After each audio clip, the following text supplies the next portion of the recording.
रमा अपने बेटे चंदन के साथ चतरपुर गांव में रहती थी। चंदन एक खूबसूरत नौजवान था। गांव की सारी लड़कियां उसे बहुत पसंद करती थी। एक दिन चंदन पर शिवानी की नजर पड़ी और उसे चंदन से पहली नजर में ही प्यार हो गया। चंदन को भी शिवानी बहुत पसंद आई। कुछ ही दिनों में उनकी शादी हो गई। शिवानी की एक सच्चाई ये भी थी कि वो एक इच्छाधारी नागिन थी। रमा को चंदन की ये बात पसंद नहीं आई कि उसने अपनी मर्जी से शादी की, इसलिए रमा शिवानी को पसंद नहीं करती थी। बहू, मैं सत्संग में जा रही हूं, तू घर का सारा काम संभाल लेगी ना? जी सासू माँ, आप चिंता मत कीजिए, आप आराम से सत्संग में जाइए, मैं घर का सारा काम कर लूंगी। तो ठीक है, सारे काम निपटा लेना, बर्तन धो देना, कपड़े भी पड़े हैं वो भी सुखा देना, और घर में फिनाइल वाले पोछे से सफाई भी कर देना। और ये देख, ये बाजार से सामान की लिस्ट लिखी है, उसे भी ले आना। हाय, शिवानी मन ही मन बोलती है, इतना सारा काम, बाप रे, बहुओं को क्या ये सारे काम करने पड़ते हैं?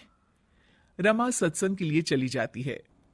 शिवानी झाड़ू लेकर आती है और फिर सोचने लगती है, अब जब बहू बनी हूं तो इंसानों की तरह ही मुझे सारी जिम्मेदारियां निभानी चाहिए। पहले मार्केट जाकर सामान ले आती हूं, फिर घर का काम कर लूंगी। शिवानी इच्छाधारी नागिन होने के बावजूद भी अपनी शक्तियों का इस्तेमाल ना करते हुए घर का सारा काम खुद ही करने में लग जाती है। थोड़ी देर बाद उसे बहुत थकान महसूस होती है। उफ़ो, एक बहू को इतना सारा काम करना पड़ता है। इसका पता होता तो कभी शादी ही नहीं करती। बाप रे।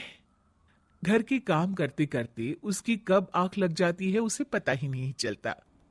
शाम को जब उसकी सास के आने का वक्त हो जाता है, दरवाजे की घंटी बजती है और शिवानी की नींद टूट जाती है। ओह, मम्मी जी तो आ भी गई और अभी तो आधा काम पड़ा हुआ है। मैं सासू माँ को क्या मुंह दिखाऊंगी? ओफो, क्या करूं? एक काम करती हूँ, अपनी शक्तियों का इस्तेमाल कर ही लेती हूँ।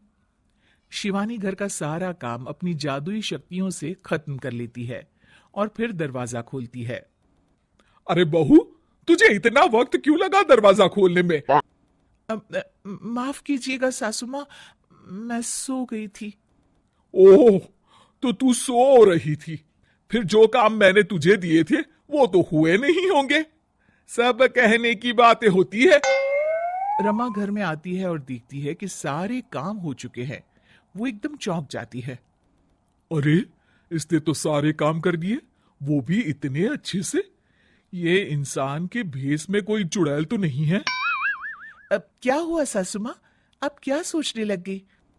अब कुछ नहीं, कुछ नहीं। चलिए खाना खा लेते हैं। अगले दिन शिवानी रसोई में काम कर रही होती है, तभी वहां उसकी सास आ जाती है। बहू, आज ना मेरी कुछ सहेलियां आने वाली है, तुम कुछ अच्छा सा बना देना उनके लिए खाने में।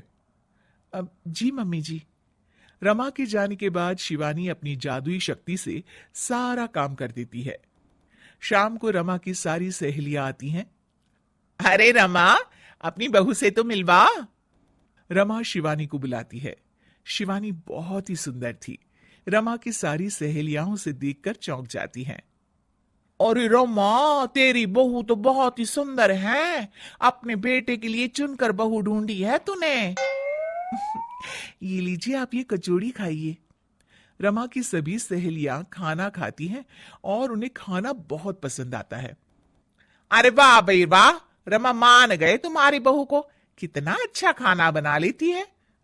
उस दिन पूनम की रात होती है और शिवानी घर के कामों में इतनी उलझी रहती है कि उसे याद ही नहीं रहता कि हर पूनम की रात को वो अपने असली रूप में आ जाएगी। वो रसोई में काम कर रही होती है, तभी उसका असली रूप सामने आने लगता है। शिवानी ये देखकर घबरा जाती है। हे भगवान, मैं तो भूल ही गई थी कि आज पूनम की रात है। बाहर तो सासू माँ और उनकी सहेलियां आई हुई हैं। अब मैं क्या करूं? क्या शिवानी का राज सबके सामने खुल जाएगा? जानने के लिए देखिए इच्छाधारी बहू पार्ट 2।